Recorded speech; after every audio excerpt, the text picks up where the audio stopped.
You want to support Roland Martin Unfiltered? Be sure to join our Bring the Funk fan club. Every dollar that you give to us supports our daily digital show. There's only one daily digital show out here that keeps it black and keep it real as Roland Martin Unfiltered. By going to RolandMartinUnfiltered.com, you can make this possible. I think we are making a mistake when we keep saying that the base of the Democratic Party is black women.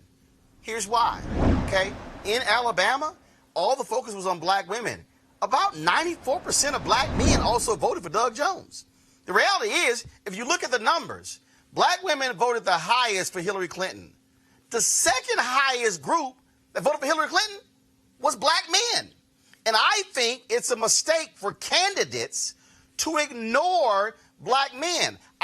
Look, I've talked to people on the campaigns of Booker, Harris, Warren, and Biden, and I said, y'all need to have a black men-only town hall. I said, go to one of these cities and because here's the deal. There was a 9-point gap, Karen, between black men who voted for Obama and Romney. It was a 9-point gap between the percentage of black women who voted for Obama versus Romney and black men. 9 points less for black men in 2012. In 2016, it was even a wider gap than that. Something is happening here where black men are not seeing these issues the same way as black women. I just think that, again, the mistake is that black men are still voting overwhelmingly Democrat, and it's wrong to leave them out of these conversations, Karen.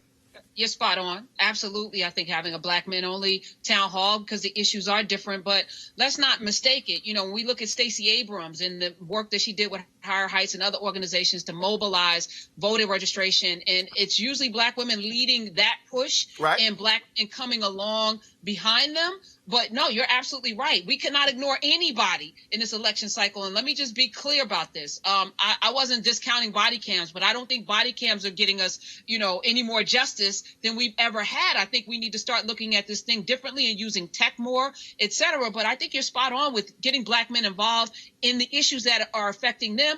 And they're different than the ones that are affecting black women. And I do think it's a mistake treating us like monoliths. Mildred? First of all, I think one of the greatest untold stories in America has to do with how black women carried the civil rights movement, the tremendous work they did. They didn't do it alone. Very true. But and it's an untold story. Very true. And secondly, there really are more of us than there are of you all.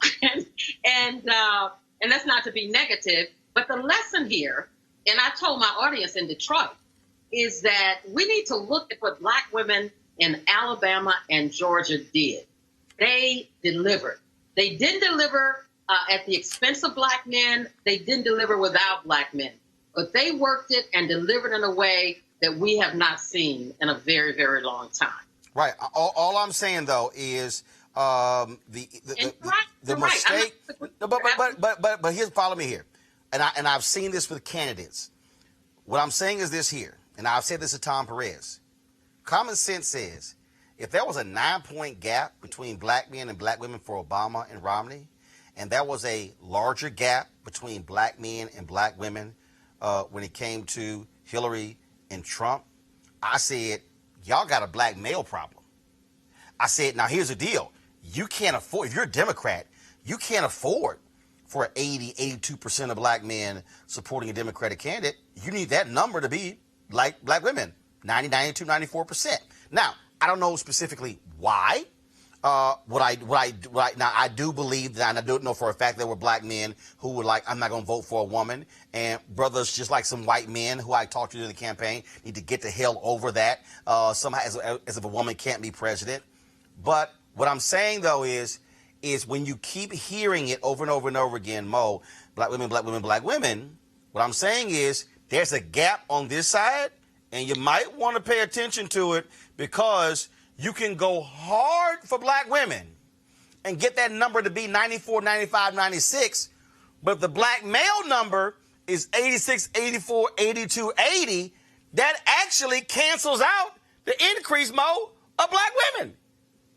I get the math, and I can't necessarily disagree or dispute the math, but I would offer this. I think we get too bogged down in trying to relitigate 2016, what the Democrats should have done, could have done, might have done, or need to do differently in 2020. Let's not forget about this math as well.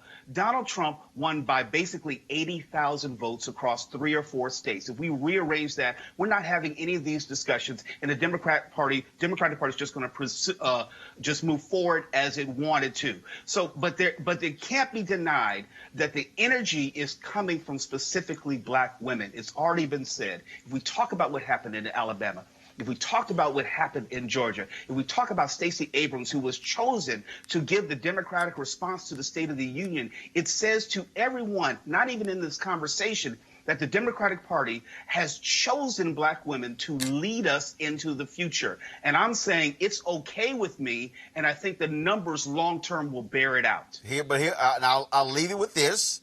Henry, go to my iPad here. Exit polls here. 98% of black women in Alabama voted for Doug Jones. Black women made up 17% of all voters. Black men made up 11% of all voters.